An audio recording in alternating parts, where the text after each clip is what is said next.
The fog was suffocating as I drove through the winding roads of a forgotten New England town, the kind of place where time seemed to have stopped a century ago.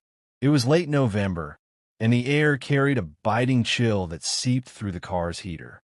Tall pine trees loomed on either side of the narrow dirt road, their skeletal branches clawing at the sky, swaying in a restless wind that whispered warnings I couldn't quite hear.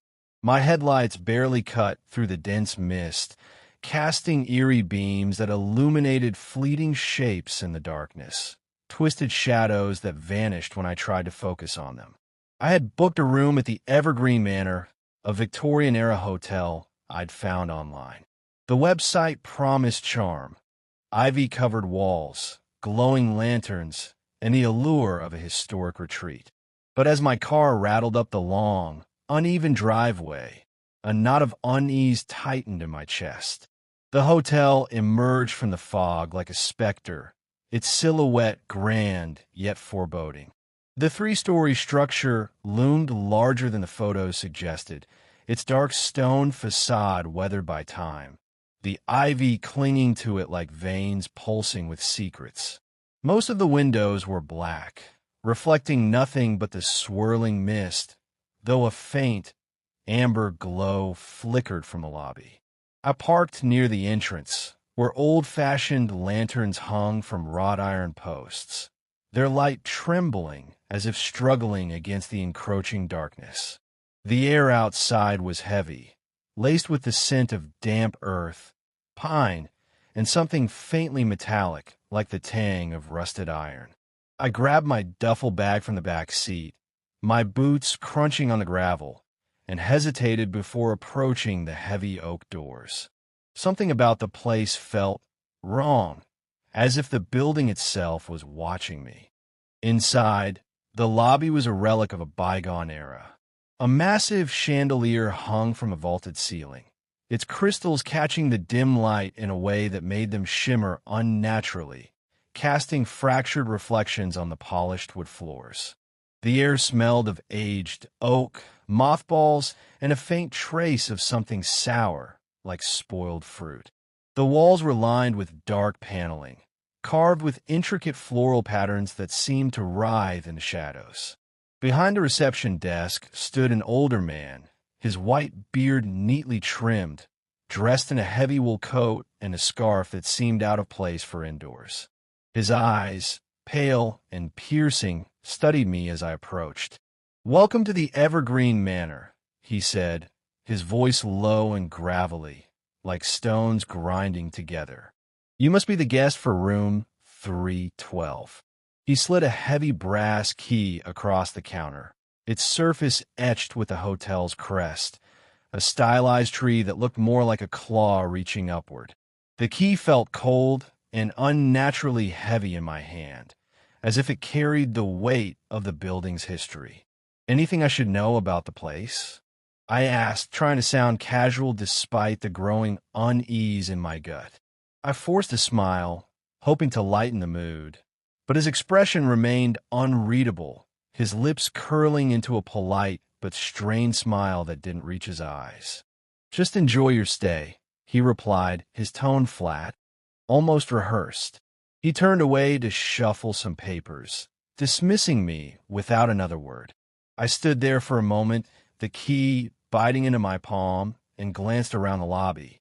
A faded guest book lay open on the counter, its pages yellowed and curling, filled with names and dates stretching back decades. I wondered how many of those guests had felt the same inexplicable dread I was starting to feel, praising the hotel's historic charm, its antique furnishings, and the homemade breakfasts served in a dining room straight out of a Dickens novel. But a few reviews stood out, cryptic warnings about strange noises in the night, lights flickering without cause, and a persistent feeling of being watched.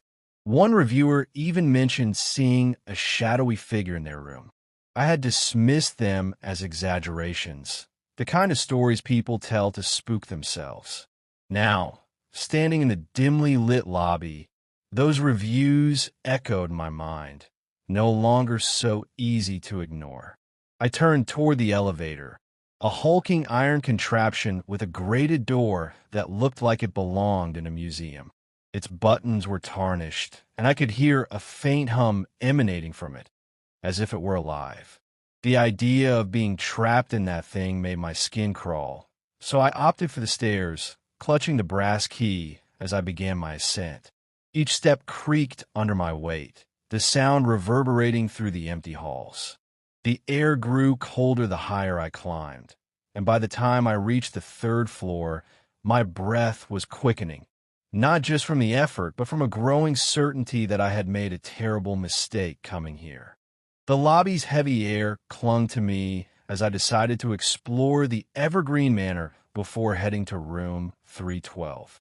The brass key in my pocket felt like a cold stone, its weight a constant reminder of the receptionist's cryptic smile. I told myself I was just curious about the hotel's historic charm, but deep down, I was delaying the moment I'd be alone in my room.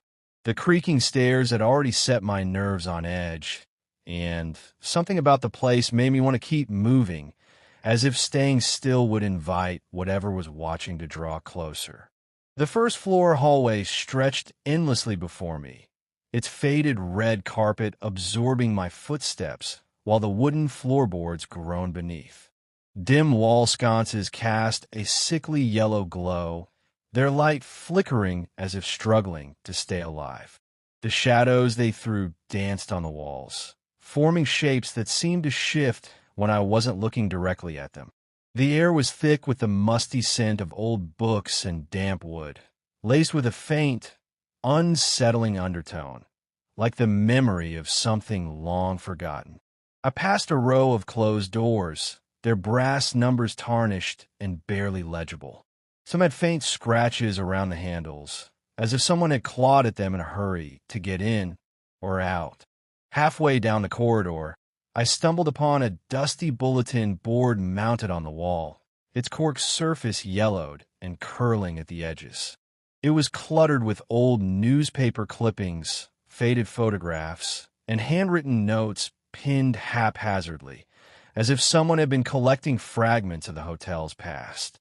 My eyes were drawn to a brutal article from 1923, its headline partially torn but still legible. Tragic death at Evergreen Manor. The story described a young woman named Eliza Harrington, found dead in room 312, my room, under mysterious circumstances. The article was vague, mentioning a storm that night and rumors of her fragile mental state, but it hinted at something darker, something the townsfolk whispered about. Her spirit never left the hotel. A sepia-toned photograph accompanied the article, showing a pale woman with dark, hollow eyes that seemed to stare through the paper straight into me. My stomach churned, and I forced myself to look away, telling myself it was just a ghost story meant to spook guests. But the bulletin board held more. Another clipping, dated a decade later, mentioned strange occurrences in the hotel. Guests waking to footsteps in their rooms, mirrors reflecting figures that weren't there, and a pervasive chill that no heater could dispel. A handwritten note, scrawled in faded ink, caught my eye. She's still here. Don't stay in 312.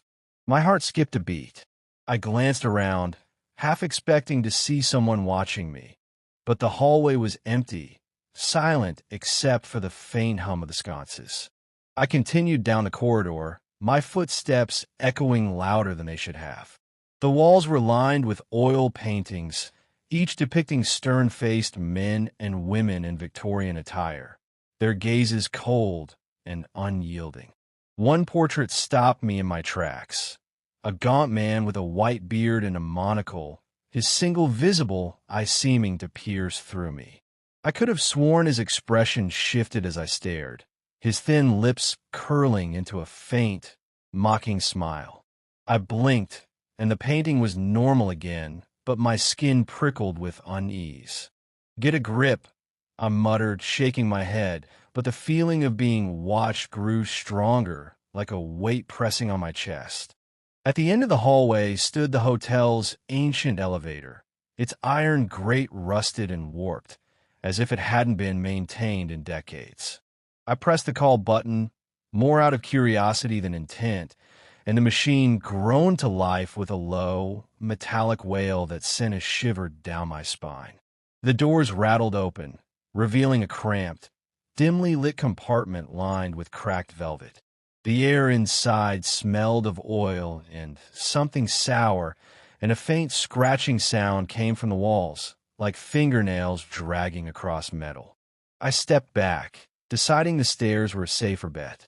As I turned away, the elevator doors slammed shut with a clang that echoed through the hall. As if the machine itself was angry, I disturbed it. I took the stairs to the third floor, each step creaking like a warning. The air grew colder as I climbed, the scent of dust giving way to something sharper, almost like ozone after a lightning strike. The third-floor hallway was narrower than the first, the walls closing in, the sconces even dimmer. The carpet here was threadbare, exposing warped floorboards that seemed to sigh under my weight.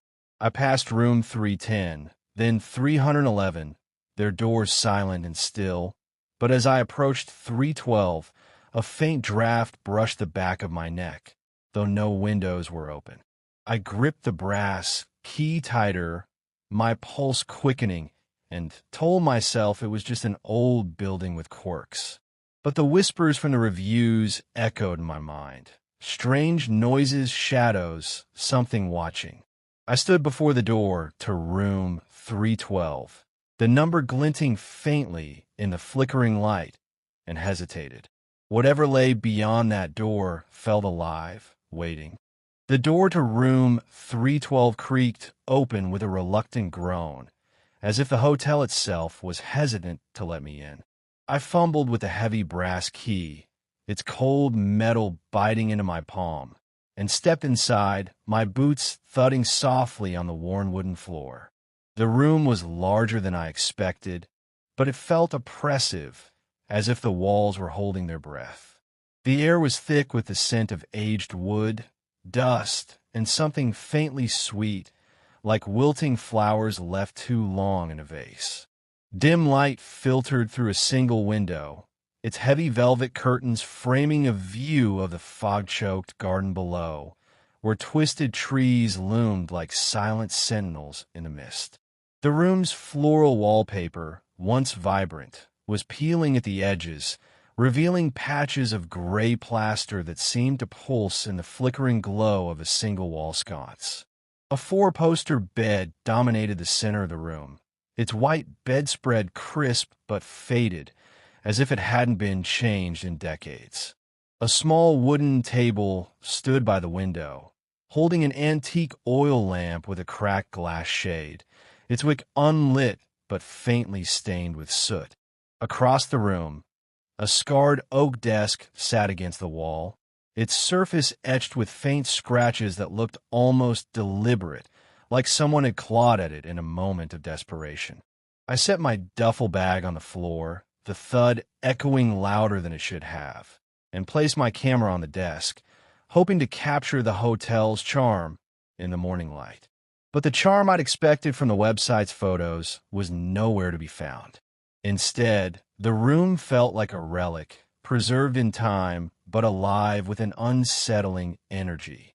I tried to shake off the unease, telling myself it was just the long drive and the creepy hallway playing tricks on my mind.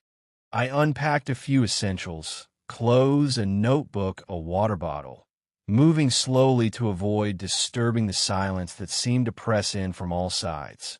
But every small sound felt amplified. The rustle of my jacket, the creak of the floorboards, the faint rattle of the window as the wind howled outside. The radiator in the corner sputtered to life with a sudden clank, making me jump, its metallic groan reverberating through the room like a low, mournful cry. I laughed nervously, muttering, "Just an old building," but the words felt hollow, as if I were trying to convince something other than myself. I sat on the edge of the bed, the mattress sagging under my weight, and tried to focus on something mundane. I pulled out my phone to check for messages, but the screen flickered, the battery dropping from 80% to 60% in seconds. I frowned, tapping the screen, but it stabilized. Weird, I whispered, setting it aside. The room seemed to respond, the shadows in the corners stretching and shifting, as if the light itself was reluctant to reach them. I glanced at the mirror above the desk, a heavy, ornate thing with a gilded frame that looked older than the hotel itself. My reflection stared back, but for a fleeting moment, it seemed off, like the eyes weren't quite mine. I blinked, and the illusion vanished, but my pulse quickened. Trying to distract myself, I walked to the window and parted the curtains. The fog outside was thicker now, swirling in slow, deliberate patterns, as if it were alive. The garden below was barely visible, its shapes distorted into vague, ghostly forms. I thought I saw something move, a flicker of white among the trees, but when I squinted, it was gone. My breath fogged the glass, and I stepped back, suddenly aware of how cold the room had become. My jacket wasn't enough to ward off the chill that seemed to seep from the walls themselves. I returned to the bed, pulling the bedspread around me, and tried to read a book I'd brought, but the words blurred on the page. Every few seconds, I caught myself glancing around, expecting to see something or someone in the shadows. The radiator clanked again, louder this time, and the sconce flickered, casting the room into a brief, disorienting darkness before the light returned. My heart pounded, and I whispered to myself, "It's just an old hotel. Nothing's wrong." But the air felt heavier now, charged with an unseen presence, and I couldn't shake the certainty that I wasn't alone. I stood and paced, trying to shake the feeling, but the floorboards creaked in a rhythm that didn't match my steps, as if someone else were pacing with me. I froze, listening, but the sound stopped. The silence that followed was worse, thick, suffocating, like the room was waiting for me to make the next move. I glanced at the door, half tempted to leave, but the thought of the dark hallway and that groaning elevator kept me rooted in place. Instead, I sat back on the bed, clutching the brass key like a talisman, and told myself to get through the night. But as the wind howled outside and the shadows seemed to inch closer, I knew this was no ordinary hotel room. Something was here, watching, waiting. As midnight crept closer, the air in room 312 grew heavier, as if the room itself were holding its breath. I sat on the sagging bed, my book open but unread, the words blurring under the flickering light of the wall sconce. The radiator's sporadic clanking had stopped, leaving an oppressive silence broken only by the mournful howl of the wind outside. The brass key lay on the bedside table, its etched crest glinting faintly, as if mocking my attempt to feel at ease. I tried to focus on the mundane, my breathing, the texture of the book's pages, but every nerve in my body was on edge, attuned to the room's unsettling pulse. It started subtly, so faint I almost dismissed it.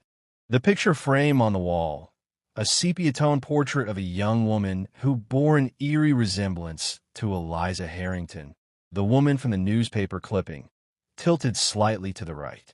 I was certain it had been straight when I'd entered the room. My heart gave a quick thud, but I forced myself to stand and approach it, my boots creaking on the warped floorboards.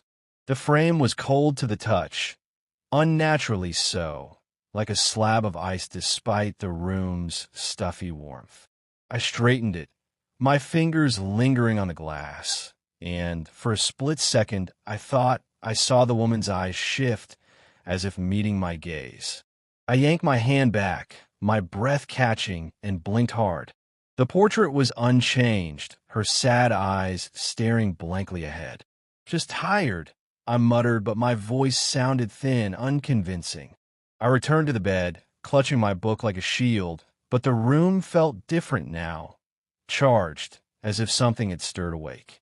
Then I heard it, a faint whisper, soft and indistinct, coming from the hallway beyond the door. Go leave. The words were barely audible, like a breeze carrying voices from another room, but they sent a chill racing down my spine. I froze, straining to listen, my pulse hammering in my ears. The whispers grew clearer, more insistent. You shouldn't be here. I leapt to my feet and crept to the door, my hand trembling as I turned the knob. The hallway was dark, the single sconce at the far end flickering weakly, casting long, distorted shadows that seemed to writhe along the walls. No one was there, but the air felt thick, heavy with an unseen presence. I slammed the door shut and locked it, my breath coming in short, ragged gasps. The whispers stopped, but the silence was worse, pressing against my eardrums like a physical weight. Back on the bed, I checked my phone, hoping to distract myself, but the screen flickered and the battery icon plummeted from 60% to 10% in seconds. I tapped it frantically, thinking it was a glitch, but the device felt warm, almost feverish in my hand. This can't be right, I whispered, setting it down as if it might burn me. The room responded with a low creak from the floorboards, as if someone were pacing just out of sight. I scanned the corners, but the shadows seemed to deepen, pooling in places where the light should have reached. The sconce flickered again, plunging the room into brief darkness before stuttering back to life. Each flicker made the shadows dance, forming vague shapes. A hand here, a face there, before dissolving into nothingness. The temperature in the room plummeted, so sudden and sharp that my breath became visible, curling in white wisps before my face. I pulled my jacket tighter, but the cold wasn't just physical. It felt like it was seeping into my bones, my thoughts, my courage. I stood and paced, trying to shake the growing panic, but the floorboards creaked in a rhythm that didn't match my steps, as if someone, or something, were mirroring my movements. I stopped, heart pounding, and the creaking stopped a split second later, leaving the room in that suffocating silence again. I glanced at the mirror above the desk, its gilded frame tarnished and warped. My reflection stared back, pale and wide-eyed, but for a moment the background seemed wrong.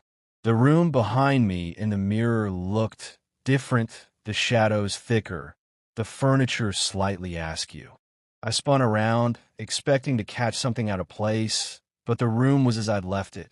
When I looked back at the mirror, my reflection was normal, but a faint smudge lingered on the glass, like a fingerprint that hadn't been there before. I reached out to wipe it, but my hand froze mid-air as a soft, guttural moan echoed from somewhere deep in the walls, like a voice trapped behind the plaster. I backed away, my eyes darting to the window. The fog outside pressed against the glass, swirling in slow, deliberate patterns, as if trying to find a way in. Something about it felt alive, purposeful, and I couldn't shake the image of that flicker of wide-eyed scene in the garden earlier. My gaze fell on the oil lamp on the table, its cracked shade glinting faintly. For a moment, I swore I saw a shadow pass across its glass, but when I blinked, it was gone. Every instinct screamed at me to leave, to run down the stairs and out of this cursed place. But the thought of the dark hallway, the groaning elevator, and the receptionist's knowing smile kept me rooted in place. I sank onto the bed, clutching the brass key, and told myself it was just my imagination running wild. But as the whispers started again, closer now, almost at my ear, I knew this room, this hotel, was no ordinary place. Something was here, and it was waking up. The clock on my phone read 12:17 a.m., but time in room 312 felt like it had stopped altogether. The air was frigid now, so cold that my fingers ached as I clutched the edge of the bedspread, my breath forming thick clouds that hung in the dim light of the flickering sconce. The whispers from the hallway had faded, but their absence left a silence so heavy it pressed against my chest, making every breath a struggle. The room felt alive, its walls pulsing with an unseen energy, as if the hotel itself were watching, waiting for me to acknowledge what I could no longer deny. I was not alone. It started with a sensation, subtle but unmistakable, a cold, feather-light touch brushing across my shoulder, like fingers trailing over my jacket. I froze, my heart slamming against my ribs, and spun around, expecting to see someone standing behind me. The room was empty, the shadows still, but the air felt charged, electric with an unseen presence. "Who's there?"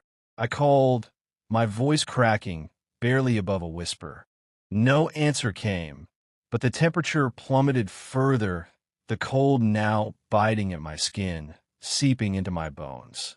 My breath hitched, and I backed toward the corner of the room, my eyes darting to every shadow, every corner, searching for something, anything to explain what I'd felt. The whispers returned, louder now, no longer confined to the hallway.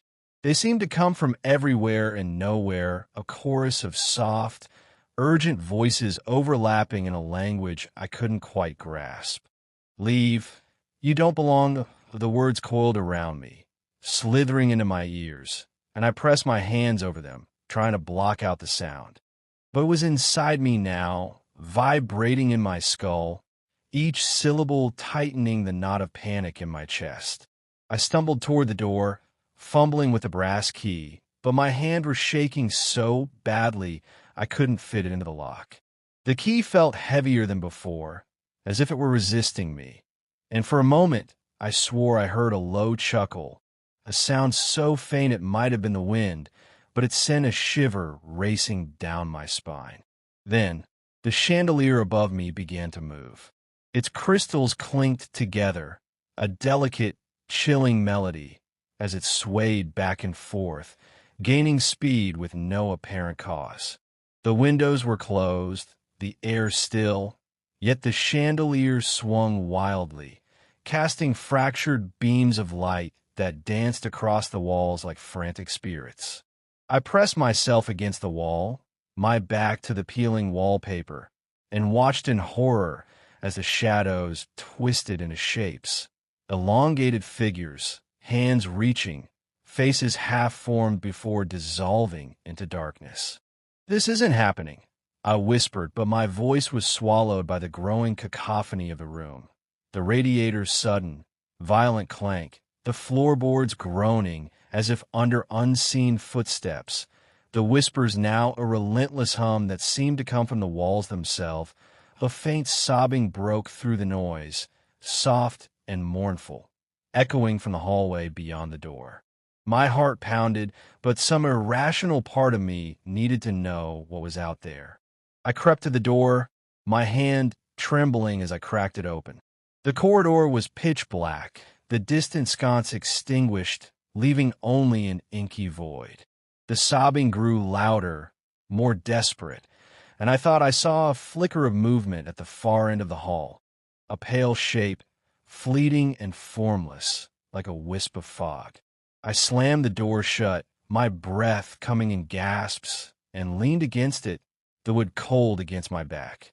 The sobbing stopped, but the silence was worse, thick with the weight of something watching, waiting just beyond the door. I turned back to the room, and my eyes fell on the mirror above the desk. My reflection was there, but it was wrong, my face too pale, my eyes too wide, and behind me, the room looked different. The bed was unmade, the curtains torn, and a faint, translucent figure stood in the corner, its head bowed. I spun around, my pulse roaring, but the room was as I'd left it, bed neat, curtains intact, no figure in sight. I stumbled to the mirror, my hand reaching out, and saw a smudge on the glass like a handprint, its edges fresh and glistening. I hadn't touched the mirror. My stomach lurched, and I backed away, my eyes locked on the glass, half expecting the figure to reappear. The oil lamp on the table flickered, though its wick was unlit, casting a brief, unnatural glow that illuminated the room in sickly green light. In that moment, I saw it, a shadow, tall and indistinct, moving across the far wall, its edges blurring as if it were made of smoke. It lingered for a heartbeat, then vanished as the lamp dimmed. My legs buckled, and I sank to the floor, my back against the bed, clutching the brass key like a lifeline. The whispers returned, now a single voice, clear and chilling, right beside my ear. "You can't leave." I screamed a raw, desperate sound and scrambled to my feet, my eyes darting to the window. The fog outside pressed against the glass, swirling in patterns that looked like faces, their mouths open in silent screams. Every instinct screamed at me to run, to flee this cursed room, but the door felt like a barrier to something worse. The hallway, the elevator, the receptionist's knowing smile, they were all part of this place, this trap. I sank back onto the bed, my hands trembling, my breath ragged, and realized I was trapped not just by the hotel, but by something far older, far darker, that had claimed room 312 as its own. The terror of that cold touch and the shadowy figure in room 312 lingered like a weight on my chest, my heart still racing as I slumped against the bed. The room was silent now, but it was the kind of silence that felt alive, heavy with anticipation, as if the walls themselves were waiting for my next move. The whispers had stopped. The chandelier hung still, but the air remained frigid, my breath visible in faint clouds that dissipated into the dim light. My hands trembled as I clutched the brass key, its etched crest digging into my palm, grounding me in the reality of what I'd just experienced. I couldn't stay passive any longer. I needed answers, something to make sense of the horror that had gripped me. I forced myself to stand, my legs shaky, and stumbled to the scarred oak desk, its surface cold under my fingertips. The drawer rattled as I yanked it open, revealing a jumble of forgotten items: a rusted hairpin, a cracked fountain pen, and a stack of yellowed newspaper clippings tied with a frayed ribbon. My hand shook as I untied the bundle, the paper brittle and smelling of mildew, as if it had been untouched for decades. The top clipping, dated October 1923, bore the same headline I'd seen on the bulletin board downstairs: "Tragic Death at Evergreen Manor." The article detailed the death of Eliza Harrington in room 312, my room, during a violent storm. The words were clinical, mentioning sudden collapse and unexplained circumstances, but between the lines, I sensed something darker. Local rumors, it said, claimed Eliza had been tormented by visions in her final days, speaking of shadows that moved and voices in the walls. Her death was ruled an accident, but the townsfolk believed she never left the hotel, her spirit bound to room 312. I swallowed hard, my throat dry, and flipped to the next clipping, dated a few years later. It described strange occurrences reported by guests: footsteps in empty rooms, mirrors reflecting figures that weren't there, and a pervasive chill that defied explanation. One guest, a traveling salesman, claimed to have seen a woman in a white dress standing at the foot of his bed in room 312, her eyes hollow, her voice whispering, "Leave before it's too late." The article dismissed these as hysteria, but the similarity to my own experience made my stomach lurch. I glanced at the mirror above the desk, half expecting to see that translucent figure again, but it showed only my pale, sweat-streaked face, my eyes wide with fear. Tucked among the clippings was a small, faded photograph, its edges curled like burnt paper. It was Eliza Harrington, the same woman from the portrait on the wall. Her face was gaunt, her dark hair pinned tightly, but her eyes, those hollow, haunted eyes, seemed to pierce through the photograph, as if she were looking directly at me. A handwritten note on the back, in spidery ink, read, "She warns them, but they never listen." My hands trembled as I set the photo down, my mind racing. Was this what I'd heard? The whispers, the plea to leave? Was Eliza trying to warn me? Or was something else in this room? Something malevolent, using her memory to toy with me? I rummaged further, finding a guest book page torn from a larger volume. Its entries dated from the 1930s to the 1950s. The handwriting varied, but the stories were chillingly similar. Woke to scratching in the walls. Room 312. Never staying again. Saw a shadow move across the mirror. Felt a cold hand on my neck. Heard a woman crying, but the hallway was empty. Each account mirrored my own. The cold, the whispers, the sense of being watched. One entry, scrawled in shaky script, stood out. "She's still here. Don't sleep in 312. She doesn't want you here." My heart pounded as I read it, the words blurring as my eyes darted to the door, expecting it to creak open on its own. The room responded to my discovery, as if it knew I was uncovering its secrets. The radiator hissed, a sharp, angry sound, and the sconce flickered, casting the room into brief darkness. When the light returned, the portrait of Eliza on the wall seemed different. Her expression no longer sad but stern, her eyes narrowed, as if in warning. I stumbled back, my breath catching, and knocked the photograph off the desk. It landed face down, revealing another note on the back, written in a different hand. "She's not alone." My blood ran cold. If Eliza's spirit was here, what else was with her? What had touched me, whispered to me, moved the chandelier? I shoved the clippings back into the drawer, slamming it shut, but the sound echoed like a gunshot in the silent room. The air grew colder, the shadows deeper, as if my probing had angered something. I sank onto the bed, my mind reeling. The hotel's history wasn't just a collection of ghost stories. It was a warning, a record of something real and restless. The similarities between my experience and those of past guests were too precise to dismiss. Whatever haunted room 312 wasn't just Eliza Harrington. It was something older, darker, something that had claimed this room long before her death and was still here, watching me.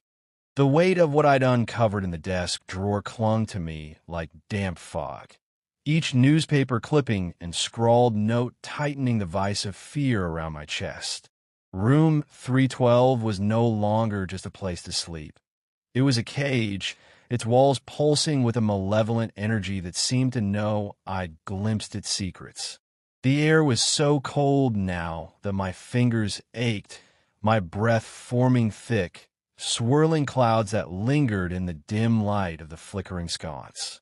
The silence was suffocating, broken only by the occasional moan of the wind outside and the erratic clanking of the radiator, which sounded less like a machine and more like something trapped inside, clawing to get out. I sat on the edge of the bed, the brass key clutched in my hand, its etched crest biting into my palm as I tried to convince myself to stay calm. But calm was impossible. The room was alive, and it was watching me. I tried to force myself to sleep, hoping to escape the nightmare by closing my eyes, but the shadows on the walls seemed to move in the corners of my vision, forming vague, humanoid shapes that dissolved when I looked directly at them.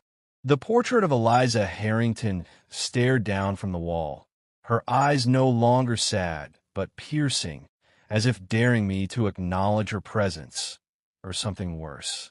I pulled the bedspread tighter around me, but it offered no warmth, the fabric heavy and damp, as if it had absorbed the room's chill. Every creak of the floorboards, every rustle of the curtains, sent my heart racing, my pulse a deafening drumbeat in my ears. I whispered to myself, "It's just an old hotel, just your imagination." But the words felt like a lie, each syllable swallowed by the oppressive silence. Then I heard it, footsteps slow and deliberate, pacing in the hallway outside. They were heavy, not the light tread of a guest, but something purposeful, as if measuring the distance to my door. I held my breath, straining to listen, my eyes locked on the door's tarnished knob. The footsteps stopped just outside, and for an agonizing moment, I waited for the knob to turn, for the door to creak open. Nothing happened, but the silence that followed was worse, thick with the certainty that something was standing just beyond the threshold, waiting. I wanted to call out, to demand who was there, but my throat was dry, my voice trapped behind the lump of fear in my chest. The room responded to my panic, as if feeding on it. The radiator let out a sharp, metallic screech, like nails on a chalkboard, and the sconce flickered wildly, plunging the room into brief darkness before stuttering back to life. In that fleeting blackness, I swore I saw a shadow move across the wall, a tall, indistinct figure with limbs too long, too thin, its edges blurring like smoke. When the light returned, it was gone, but the air felt heavier, charged with a presence I could no longer deny. I stood, my legs trembling, and backed toward the window, hoping the outside world might anchor me. But the fog pressed against the glass, swirling in unnatural patterns, forming shapes that looked like faces, mouths open, eyes hollow, before dissolving into the mist. A soft scratching sound came from the mirror above the desk, faint but insistent, like fingernails dragging across glass. I turned, my heart lurching, and saw nothing but my own pale reflection, my eyes wide with terror. But the scratching continued, growing louder, more deliberate, as if something were trying to claw its way out from the other side. I stepped closer, drawn by a morbid need to understand, and noticed a new smudge on the glass, a handprint, larger than mine, its edges glistening as if freshly made. I hadn't touched the mirror since I'd seen the first smudge, and the realization sent a wave of nausea through me. "This isn't real," I whispered, but my voice cracked, and the scratching stopped abruptly, replaced by a low, guttural moan that seemed to come from the walls themselves. I stumbled back, tripping over the edge of the rug, and landed hard on the floor. The impact jolted me, but the room seemed to react, the floorboards creaking in a rhythm that mimicked footsteps circling me. I scrambled to my feet, my eyes darting to the corners, where the shadows seemed to pulse, growing darker, deeper, as if swallowing the light. The oil lamp on the table flickered, though its wick remained unlit, casting a sickly green glow that illuminated a fleeting shape, a woman's silhouette, her head bowed, standing in the corner. I blinked, and she was gone, but the air grew colder, the chill wrapping around me like a vice. The whispers returned, no longer a chorus, but a single voice, low and menacing. Right beside my ear, "You can't hide." I screamed, a raw, desperate sound that echoed in the room, and lunged for the door, fumbling with the brass key. But my hand was shaking too badly to fit it into the lock, and the key felt heavier, as if it were fighting me.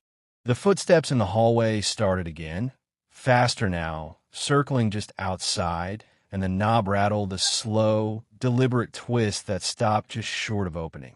I backed away, my breath coming in gasps, my eyes locked on the door. The room was no longer a refuge. It was a trap, and whatever was here was closing in, its presence a palpable weight that pressed against my skin, my mind, my sanity. The terror in room 312 had become unbearable, a suffocating weight that crushed any hope of rationalizing what I'd experienced.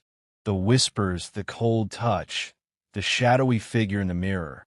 They were no longer tricks of the mind, but a relentless assault by something unseen, something that wanted me here, trapped in its domain.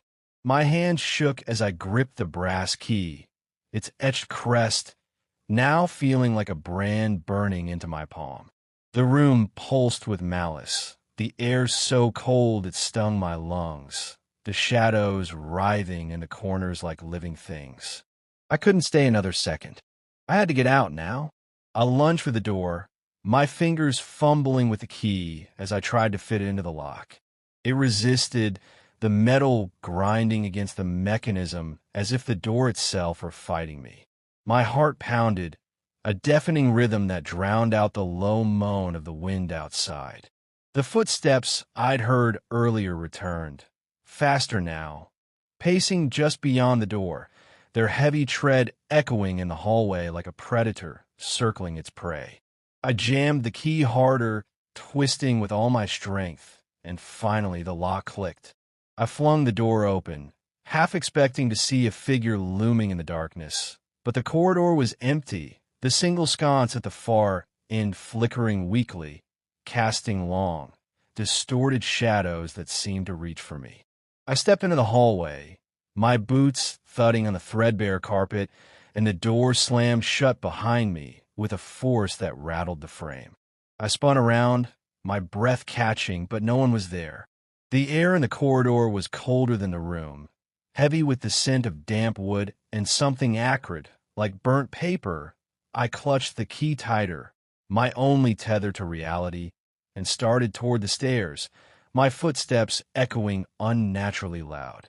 But another sound followed, a soft, deliberate shuffle like bare feet dragging across the floor, always a few steps behind me.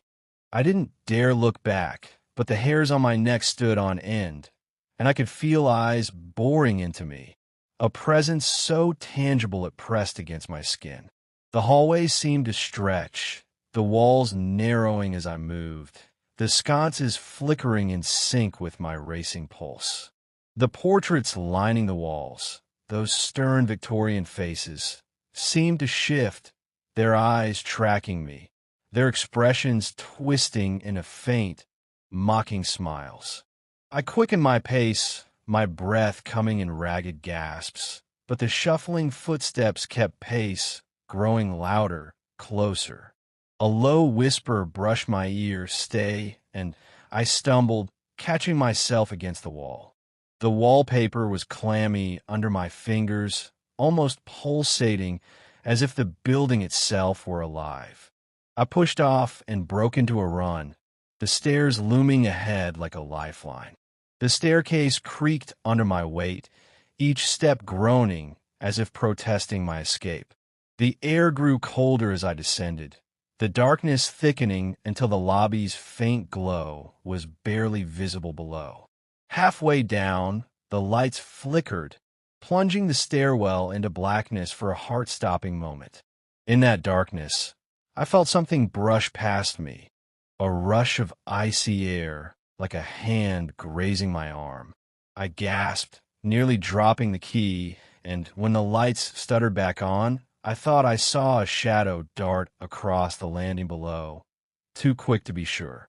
My legs trembled, but I forced myself to keep moving, the receptionist's cryptic smile flashing in my mind. I couldn't trust him, couldn't trust this place.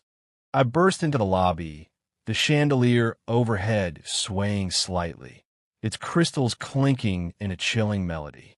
The receptionist stood behind the counter, his white beard stark against the dim light, his pale eyes fixed on me with an unreadable expression. "Leaving so soon?" he asked, his voice low and laced with something that sounded like amusement. His smile was the same strained one from before, but now it felt sinister, as if he knew exactly why I was running. "I'm checking out," I stammered, shoving the brass key across the counter. It skidded to a stop, and for a moment, I swore it glinted with an unnatural light, as if reluctant to leave my hand. "I can't stay here." My voice cracked, betraying the panic clawing in my chest. He tilted his head, his eyes narrowing. "Most guests enjoy their first night," he said, his tone dripping with mockery. "Room 312 is special." He picked up the key, his fingers lingering on it, and I felt a chill crawl up my spine. I didn't respond, didn't wait for him to say more. I turned and bolted for the front door, the heavy oak groaning as I pushed it open and stumbled into the foggy night. The cold outside was a shock, the mist wrapping around me like a shroud.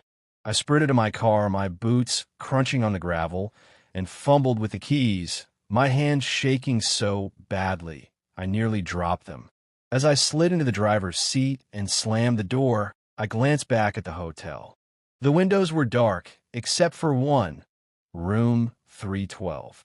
Its curtains were parted, and a faint, sickly green glow pulsed from within, outlining a shadowy figure standing motionless, watching me. My stomach lurched, and I turned the ignition, the engine roaring to life. I peeled out of the driveway, the tires kicking up gravel, and didn't look back until the evergreen manor was swallowed by the fog.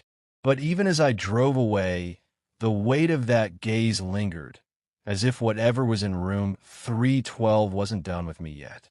The fog swallowed the evergreen manor as I sped away, the glow of room 312's window fading into the night like a dying ember. My hands gripped the steering wheel, knuckles white, my heart still pounding as if it might burst from my chest. The road stretched endlessly before me, the mist curling around my car like ghostly fingers. But no matter how far I drove, I couldn't shake the feeling of being watched.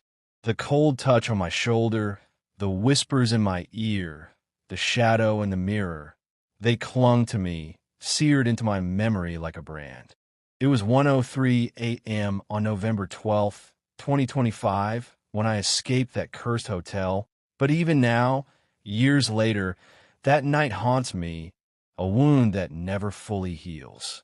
I didn't stop driving until dawn broke, the pale light filtering through the trees, banishing the fog, but not the weight in my chest. I checked into a nondescript motel miles away, its fluorescent lights and sterile walls a stark contrast to the manor's oppressive gloom. But even there, sleep was impossible. Every creak of the motel's pipes, every flicker of the cheap lamp, sent my heart racing, my eyes darting to the shadows, half expecting to see that translucent figure from room 312. I kept the brass key. I don't know why I didn't leave it behind. It sits in a drawer now, its etched crest a constant reminder, glinting faintly as if it still holds some piece of the hotel's malice. In the weeks that followed, I couldn't let it go. I scoured the internet for anything about the Evergreen Manor, desperate to understand what I'd experienced. I found forums filled with stories from other guests, their accounts chillingly familiar. One woman described waking to whispers in room 312, a voice pleading with her to leave before it came. A man recounted seeing a shadow move across his mirror, its form too tall, too thin to be human. Another guest, a paranormal enthusiast, claimed to have recorded faint sobbing on their phone, only for the file to corrupt hours later. Each story mirrored my own. The cold, the whispers, the sense of being hunted by something unseen. Some mentioned Eliza Harrington, her tragic death in 1923, and the rumors that her spirit lingered, warning guests to flee. But others hinted at something darker, something older, that had claimed the room long before Eliza's time, using her memory as a mask. I dug deeper, finding old newspaper archives and local history blogs. The Evergreen Manor had been built in 1876 on land once used for unmarked graves, a detail conveniently omitted from its website. Reports of strange occurrences dated back to its opening. Guests fleeing in the night, staff quitting without explanation, and a string of disappearances in the early 1900s. One article mentioned a groundskeeper in 1890 who claimed the hotel was cursed, built on angry earth that refused to rest. The more I read, the more I realized my experience wasn't unique. Room 312 was a focal point, a vortex of whatever haunted the manor, and I'd walked right into it. The aftermath changed me. I used to scoff at ghost stories, dismissing them as overactive imaginations or cheap thrills. But that night rewrote my understanding of reality. The paranormal isn't always dramatic apparitions or rattling chains. It's subtle, insidious. It's the chill that defies explanation, the shadow that moves when it shouldn't, the whisper that knows your name. I can't walk past old buildings now without feeling a prickle of unease, my mind flashing back to the creaking floorboards, the mirror smudge, the glowing window of room 312. I avoid mirrors at night, afraid of what might look back. Sleep is fitful, plagued by dreams of fog and footsteps, and sometimes I wake with the echo of that voice in my ear. You can't hide. I've tried to move on, to bury that night in the routines of daily life, but it's always there, lurking in the quiet moments. I wonder about Eliza Harrington, whether she was trying to warn me or if she, too, was trapped by whatever haunts that room. I wonder about the other guests, the ones who left their stories in those clippings, the ones who didn't make it out. Most of all, I wonder if I truly escaped or if some part of room 312 followed me, waiting for the right moment to stir again. The brass key in my drawer feels heavier some nights, as if it's calling me back, and I can't shake the fear that one day I'll find myself standing before the Evergreen Manor again, drawn by a force I can't resist. Years have passed since I fled the Evergreen Manor, but the memory of that night in room 312 remains as vivid as if it happened yesterday. The fog, the cold touch, the whispers that seemed to know my name. They're etched into my soul, a scar that no amount of time can erase. I've tried to rebuild my life, to lose myself in the hum of routine. Work, coffee, sunlight, but the shadows of that night follow me, lurking in quiet moments when the world grows still. The brass key sits in a locked box under my bed, its etched crest a silent accusation, a reminder that I may have left the hotel, but I haven't escaped it. Sometimes late at night, I swear I hear it shift, a faint metallic clink, as if it's restless, calling me back to that cursed place. I don't know what haunted room 312. Was it Eliza Harrington, her spirit trapped in an endless loop of grief and warning? Or is it something older, something darker, using her memory as a mask to lure guests into its grasp? The newspaper clippings, the guest book entries, the stories of shadows and whispers, they point to a presence that predates Eliza, something woven into the very foundation of the Evergreen Manor. The land it was built on, with its unmarked graves, feels like the key to it all, a restless earth that refuses to let go. Whatever it was that saw me, touched me, spoke to me, and that encounter shattered the walls of my skepticism. I used to laugh at ghost stories, dismissing them as fiction for the gullible. Now, I know better. The paranormal doesn't need chains or screams. It's the chill that creeps into your bones, the shadow that moves when it shouldn't, the voice that whispers your fears back to you.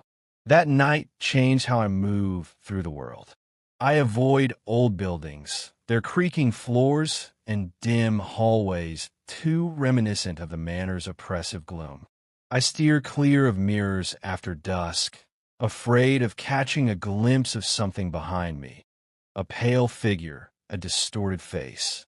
Sleep is a battle, my dreams haunted by fog-choked gardens, endless corridors, and a glowing window that pulses with sickly green light. In those dreams, I'm back in room 312, the door locked, the key too heavy to lift, and the whispers are louder, closer, chanting my name. I wake gasping, my heart racing, and check the box under my bed, half expecting the key to be gone, lying on my pillow instead. It's always there, but its presence feels like a tether, a thread connecting me to that night, to that place.